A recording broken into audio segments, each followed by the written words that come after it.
చూస్తున్నారు Iran Israel మధ్య భీకర పోరు కొనసాగుతోంది. ఇజ్రాయెల్కు తానేమీ తక్కువ కాదంటోంది ఇరాన్. ఇజ్రాయెల్ టార్గెట్గా 100కు పైగా ఇరాన్ మిసైల్స్ను ప్రయోగించింది. ఇరాన్ మిసైల్స్ దాడిలో టెల్ అవీవ్ ధ్వంసమైంది. ఇరాన్ మిసైల్స్ ముందు చిన్నపోయాయి ఇజ్రాయెల్ ఐరన్ డోమ్. మరి ముఖ్యంగా పౌరుల నివాసాల టార్గెట్గా ఇరాన్ దాడులకు పాల్పడింది. ఇరాన్ దాడిలో 30 మందికి పైగా చనిపోయినట్లు ఇజ్రాయెల్ స్వయంగా ప్రకటించింది. ఇరాన్ దాడులతో బిక్కుబిక్కుమంటూ బతుకుతున్నారు ఇప్పుడు ఇజ్రాయెల్ వాసులు. భయంతో బంకర్లోకి పరుగులు పెడుతున్నారు జనం. అంటే అర్థం చేసుకోవచ్చు అక్కడ ఎటువంటి పరిస్థితులు ఉన్నాయనేది. ఒకసారి విజువల్స్ చూద్దాం.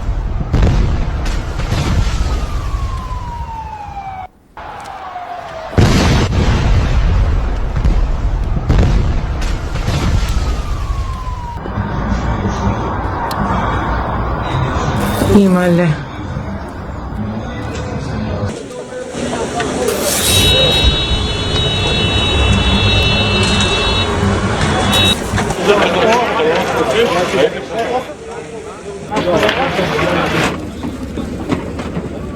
ఇరాన్ ఇజ్రాయెల్ మధ్య యుద్ధం పతాక స్థాయికి చేరుకుంటుంది. ఒకరి మీద ఒకరు దాడులు చేసుకుంటూ ఆ సిచ్యువేషన్ ఎంత పతాక శీర్షిక చేరిందంటే టెల్ అవీవ్కి సంబంధించి నిన్న జరిగిన దాడులు ఒక్కసారిగా ఉద్రిక్త వాతావరణానికి దారితీశాయి. మరి ముఖ్యంగా పోర్టులకు సంబంధించి పోర్టులే కేంద్రంగా ఇద్దరికిద్దరు కూడా ఇటు ఇరాన్ ఇజ్రాయెల్ ఇద్దరికిద్దరు కూడా తామేమీ తక్కువ కాదన్న రీతిలో ఒకరి మీద ఒకరు దాడులు చేసుకున్న పరిస్థితి. యుద్ధ వాతావరణం స్థాయికి చేరుకుంటోంది. మరి ముఖ్యంగా టెహ్రాన్లో కారు బాంబులు, 6 అణు శాస్త్రవేత్తల మరణం తర్వాత ఇప్పుడు ఈ ఘటన మరింత సంచలనంగా మారింది. ఎందుకంటే ఇంధన కేంద్రాలపై ఇజ్రాయెల్ దాడులకు పాల్పడుతోంది. ఇరాన్లోని అతిపెద్ద ఎలక్ట్రానిక్స్ ఉత్పత్తుల ప్రాంగణం పైన కూడా దాడులకు పాల్పడింది ఇజ్రాయెల్. దాంతోపాటు ఇటు ఇజ్రాయెల్కి సంబంధించి ఇజ్రాయెల్ మీద కూడా అదే స్థాయిలో దాడులకు దిగింది ఇరాన్. మరి ముఖ్యంగా గత రాత్రి చూసుకుంటే కనుక అక్కడ పోర్టుల మీద విరుచుకుపడింది. పోర్టులతో పాటు మరికొన్ని కేంద్రాలకు సంబంధించి అణు స్థావరాలే టార్గెట్గా ముందుకు వెళ్తూ ఉంటుంది. ఈ నేపథ్యంలోని ఇరాన్ ఇజ్రాయెల్కి సంబంధించి ఆ యుద్ధం పతాక స్థాయికి చేరుకుంటోంది. ఇక్కడ ఇజ్రాయెల్లోని అమెరికా ఎంబసీ మీద కూడా దాడి జరిగిందంటే అర్థం చేసుకోవచ్చు. దాంతోపాటు ఇజ్రాయెల్కి సంబంధించి మాట్లాడుకున్న సందర్భంలో ఆ భీకర దాడులకు సంబంధించి ఇరాన్ సుప్రీం లీడర్ కూడా కమెంట్ చేస్తున్న సందర్భం. ఎక్కడ కూడా మేము దాడులని తగ్గించమంటూ వాళ్ళు చెప్పుకొచ్చారు. ఇరాన్ మీద దాడులు కొనసాగిస్తామంటూ ఇజ్రాయెల్ చెబుతోంది. ఇజ్రాయెల్ మీద తమ దాడులు కొనసాగుతాయంటూ ఇరాన్ చెబుతోంది. మేము ఉన్నామంటూ ఇటు యెమెన్లోని హౌతీలు, దాంతోపాటు లెబనాన్లోని హెజ్బుల్లా, గాజాలోని హమాస్ వీళ్ళు కూడా ముప్పేట దాడికి దిగుతున్నారు ఇటు ఇజ్రాయెల్ పైన. ఈ నేపథ్యంలోని ప్రస్తుతం పరిస్థితి చాలా దారుణంగా ఉంది. ఆ విజువల్స్ చూద్దాం.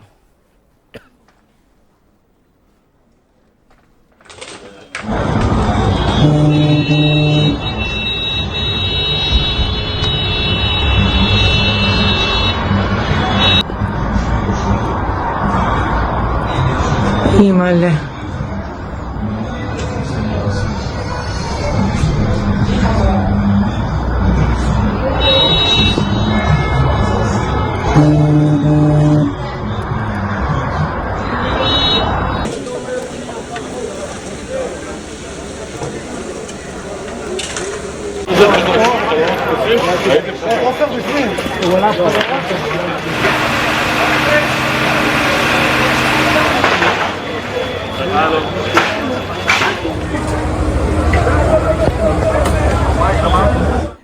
ఇజ్రాయెల్ ఇరాన్ ఈ రెండు విరుచుకుపడుతున్నాయి. ఒకదాని మీద ఒకటి దాడులకు పాల్పడుతున్నాయి. నిన్న రాత్రి 100 మిసైళ్లతో ఒక్కసారిగా దాడులకు దిగింది ఇరాన్ ఇజ్రాయెల్ మీద. ఈ నేపథ్యంలో ఇరాన్ ఒకటే చెబుతోంది, ఎక్కడ కూడా ఈ ఘటనకు సంబంధించి. ఎందుకంటే ఇరాన్ ఏమంటోంది, ఇది మేమేం పూడుకోలేదు, ఇజ్రాయెలే ముందుగా రెచ్చగొట్టింది. ఇజ్రాయెల్ రెచ్చగొట్టిన నేపథ్యంలో మేము దాడులకు దిగాం తప్ప ఇక్కడ ఇజ్రాయెల్ ఆపేస్తే మేము ఆగిపోతాం. ఇజ్రాయెల్ మీద మేము దాడులను ఆపేస్తాం. ఎప్పుడు ఒకవేళ ఇజ్రాయెల్ కనుక మా మీద దాడులని, మా సైనిక స్థావరాలు, మా అణుస్థావరాలే టార్గెట్గా కనుక దాడులే లక్ష్యంగా చేసుకొని ఆ లక్ష్యాలను కనుక అక్కడ ఫిక్స్ చేసుకుని వాటి మీద దాడిని ఆపేస్తే ఒక విధంగా చెప్పాలంటే ఇరాన్ మీద దాడి ఇజ్రాయెల్ ఆపేస్తే మేము ఆపేస్తూ ఉంటుంది ఇరాన్. కానీ నిన్న ట్రంప్ మాట్లాడిన మాటలు చూసాం. ఇక్కడ సంధి చేసుకోండి, భారత్ పాకిస్తాన్లకి మీరు కూడా సంధి చేసుకోండి, మీతో నేను సంధి చేస్తానంటూ ట్రేడ్ని నొక్కి వక్కాణిస్తున్నాడు. ఒకవేళ మీరు కనుక ఒప్పుకోకపోతే మీ మీద కూడా ట్రేడ్ వారు సంధిస్తానని అర్థం వచ్చేలా నిన్న ట్వీట్ చేశాడు. కానీ ఇజ్రాయెల్ ఏముంటుంది, ఇజ్రాయెల్కి సంబంధించి ఇరాన్ మీద దాడికి పాల్పడుతూ ఉంది. At the same time Iran ఏముంటుంది, ఇజ్రాయెల్ని ముందు కంట్రోల్ చేయి, నీకు ధైర్యం ఉంటే ఇజ్రాయెల్ని కంట్రోల్ చేయి, ఎందుకంటే నీ మాట ఇజ్రాయెల్ వినదా, నువ్వు వెనకాల ఉండి నడిపిస్తే కదా ఇజ్రాయెల్ మా మీద దాడులకు పాల్పడుతోంది అనేది ఇరాన్ మాట. బట్ అమెరికా, మరి ముఖ్యంగా ట్రంప్ ఏమంటున్నాడు, అదంతా నాకు సంబంధం లేదు, ఎందుకంటే నిన్న కాక ఉన్నాం, నిన్న కమెంట్ మనం చూసాం, మీరు సంధి కుదుర్చుకోండి, ఎన్నో ప్రపంచ దేశాల మధ్య యుద్ధాన్ని ఆపేస్తాను, మీ ఇద్దరి మధ్య కూడా యుద్ధాన్ని ఆపేస్తాను, ఎలా ఆపాలో నాకు తెలుసు, గతంలో ఎన్నో ఆపాను, ఇప్పుడు కూడా ఆపుతా అంటూ ట్రంప్ అంటున్నాడు. బట్ అంతకన్నా ముందు మొన్నేమన్నాడు, ఆల్రెడీ 60 రోజులు అయిపోయాయి, 61వ రోజుకు చేరుకుంది, ఒకవేళ మీరు కనుక ఇప్పుడు కనుక ఆగకపోతే ఏమండి ఇరాన్ ఉద్దేశిస్తూ వార్నింగ్ ఇచ్చాడు, నువ్వు కనుక యుద్ధాన్ని ఆపకపోతే దారుణమైన పరిణామాలని నువ్వు భరించాల్సి ఉంటుంది, నా దగ్గర ఒక ప్లాన్ ఉంది, ఆల్రెడీ ఇప్పటికే ప్లాన్ సిద్ధంగా ఉంది, దాడులకు సంబంధించిన ప్లాన్ నా దగ్గర సిద్ధంగా ఉంది, ఏ క్షణానైనా దాన్ని ప్రయోగిస్తాను, ఈసారి కనుక దాడి చేస్తే అత్యంత క్రూరంగా ఉండబోతోంది, అత్యంత దారుణంగా ఉండబోతుందని చెప్పి ఇరాన్ ఉద్దేశించి ఇదే ట్రంప్ చెప్పుకొచ్చాడు. ఓ పక్క దాడి చేస్తా అంటాడు, ఇంకో పక్క మళ్ళీ శాంతి చర్చలు అంటాడు. ఈ నేపథ్యంలో ఇజ్రాయెల్ ఏం చేయబోతోంది, ఇజ్రాయెల్ మనం చూసాం ఇప్పటికీ కీలకమైన వ్యక్తులని లేపేసింది, మరి ముఖ్యంగా గ్యాస్ వార్ చేసిందనే చెప్పుకోవాలి. ఆపరేషన్ రైజింగ్ లైన్ పేరిట ఇజ్రాయెల్ ఎటువంటి దాడులకు పాల్పడిందో మనం చూసాం. ఇజ్రాయెల్ దాడులపై ఇరాన్ కూడా ప్రతిదాడి చేసింది. ఆదివారం కూడా ఇటు గ్యాస్ వార్కి సంబంధించి మాట్లాడుకున్నాం. ఇజ్రాయెల్ సిటీస్లోని ఇరాన్ వైమానిక దాడులకు పాల్పడింది. టెల్ అవీవ్కి సంబంధించి ఎయిర్ రైడ్ సైన్యంలో మోత మోకింది, దీంట్లో చాలామంది మరణించారు.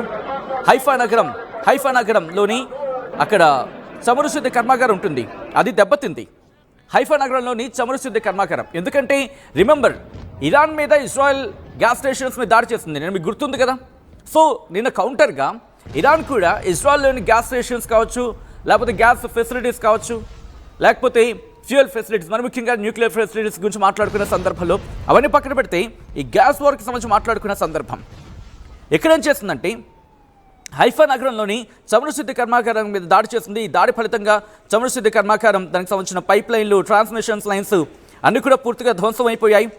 వీటిని నిర్వహిస్తున్న బజాన్ గ్రూప్ టెల్ అవీవ్ స్టాక్ ఎక్స్చేంజ్కు ఒక నివేదికను ఇచ్చింది అంటూ కూడా చర్చ జరుగుతోంది. ఇక్కడ మరి ముఖ్యంగా చమురు శుద్ధి కర్మాగారం ఉంది కదా, ఇది తన కార్యకలాపాలని యథావిధిగా కొనసాగిస్తోంది.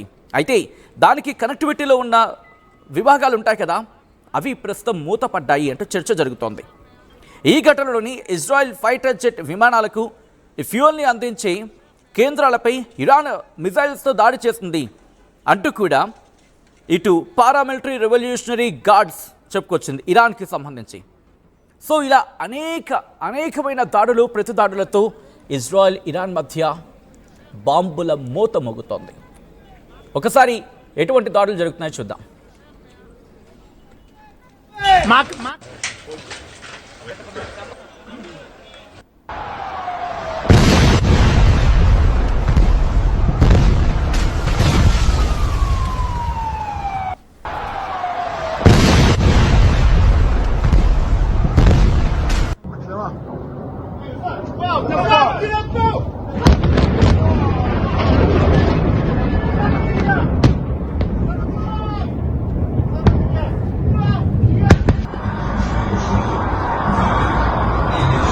Himalaya.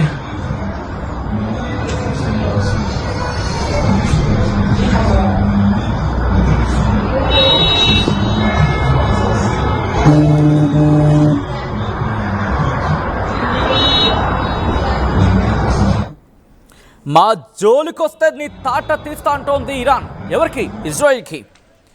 సో ఈ నేపథ్యంలోని నీకంత సీన్ లేదులే, నీకన్నా ముందే నిన్ను లేపేస్తా అంటున్నాడు ఇజ్రాయెల్ ప్రధాని బెంజమిన్ నెతన్యాహు. ఇలా మాటల తూటాలు పేలుతున్నాయి, మిజైళ్ల వర్షం కురుస్తోంది, డ్రోన్లతో విరుచుకుపడుతున్నారు. అన్ఆర్మ్డ్ వెహికల్స్ తో దాడి జరుగుతోంది. దీంతో పాటు మరీ ముఖ్యంగా గ్యాస్ ఉత్పాదక కేంద్రం దగ్గర మంటలు సంభవించిన పరిస్థితి. ఇటువంటి situations Iran defence head quarter సహా 80 టార్గెట్స్ మీద ఇజ్రాయెల్ డిఫెన్స్ ఫోర్స్ దాడికి దిగింది. ఇజ్రాయెల్కు వ్యతిరేకంగా అక్కడ స్టేట్మెంట్స్తో వెళ్తోంది. ఆ దాడుల్లో మీరు చూస్తున్నారు, భీకర దాడులు జరిగాయి. హైఫా నగరం టార్గెట్గా, మరి ముఖ్యంగా హైఫాలో ఉన్న చమురు కర్మాగారాన్ని టార్గెట్గా దాడులకు దిగింది నిన్న ఇరాన్. ఈ నేపథ్యంలోనే అక్కడ ఎటువంటి పరిస్థితులు ఉన్నాయో చూడొచ్చు. టెల్ అవీవ్కు సంబంధించి ఇజ్రాయెల్ ప్రస్తుతం ఒక భీకర దాడులను ఎదుర్కొంటోంది. బంకర్లోకి జనం పరుగులు పెడుతున్నారు. చిన్నారులు, మరి ముఖ్యంగా చిన్నపిల్లలు, పెద్ద పిల్లలు ఎప్పుడైతే ఎయిర్ రైడ్ సైరన్స్ మోగుతున్నాయో వెంటనే వాళ్ళు బంకర్లోకి పరుగులు పెడుతున్నారు. This is the disturbing content, viewer description is advised. ఈ కథను మిమ్మల్ని కాస్త కలవరపరచొచ్చు. దీనికి సంబంధించి తగిన జాగ్రత్తలు తీసుకోవాలని ఆర్టీవీ సూచించడం జరుగుతుంది. ఒకసారి ఎటువంటి దాడులు జరుగుతున్నాయనేది విజువల్స్తో చూద్దాం.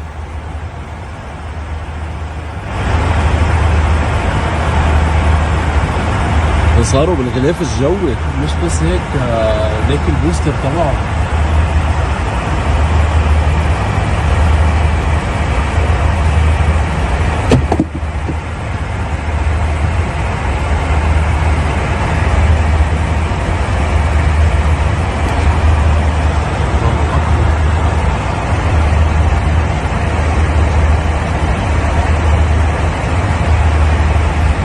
هيك عم يعطوا جول ولا كأنه عم لا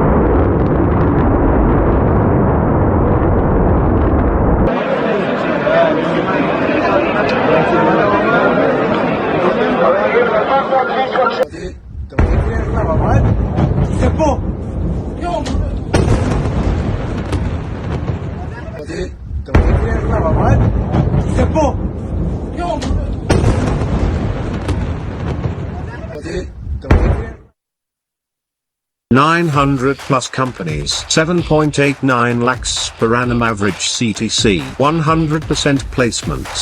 KL deemed to be university. తెలుగులో న్యూస్ కి ఫాస్టెస్ట్ యాప్ ఇప్పుడు టోటలీ న్యూ అవతార్లో జస్ట్ 5 seconds లో కంప్లీట్ న్యూస్. సోషల్ మీడియాలో ట్రెండ్స్ కి one stop solution. Live TV app voice search option తో ఇప్పుడే డౌన్లోడ్ చేయండి లేదా అప్డేట్ అయిపోండి. యాప్ లింక్ డిస్క్రిప్షన్ లో ఉంది.